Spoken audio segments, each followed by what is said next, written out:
In the city of Moscow, young Yulia feels rather lonely because she misses her dead mother, and her father Valentin is almost never home because he works for the army.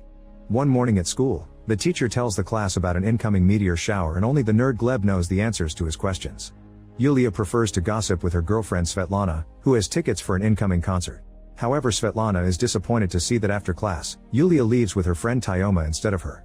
Later at home, Yulia asks Valentin for permission to watch the meteor shower, but Valentin forbids it for the sake of her safety. Furious, Yulia calls Tyoma, who convinces her to disobey her dad because this is a once-in-a-lifetime event. Moments later, Tyoma picks Yulia up and they join the crowd that is gathering on the streets.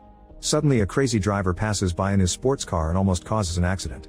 Tyoma approaches the car when it stops and breaks the mirror to then hit the driver, which causes the co-pilot to get angry.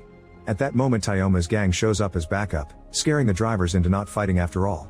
Svetlana also shows up and reveals she has the keys to the roof of her apartment building for a better view, so Yulia and Tyoma join her up there.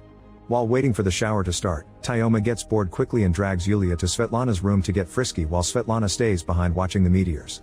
Meanwhile, out in space, an alien spaceship is seen traveling through our solar system. When the meteor shower begins, one of the meteors hits the spaceship and causes it to start failing and enter Earth's atmosphere. The Russian military thinks it'll crash on their cities and immediately launches missiles to try to make it explode before impact. Unfortunately, it doesn't work and the ship crashes in Moscow, where it destroys several buildings. Svetlana instantly dies when the ship hits her building and her room loses half of its structure, causing Yulia to almost fall. Luckily, Tyoma catches her just in time. Once the ship finally stops moving, the military immediately begins evacuating the city, and Tyoma runs through the streets with Yulia in his arms until the cops accept to take her to the hospital.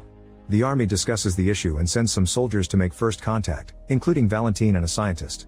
With several shooters placed on neighboring roofs just in case, Valentin and his companion find a mechanical-looking alien and try to communicate.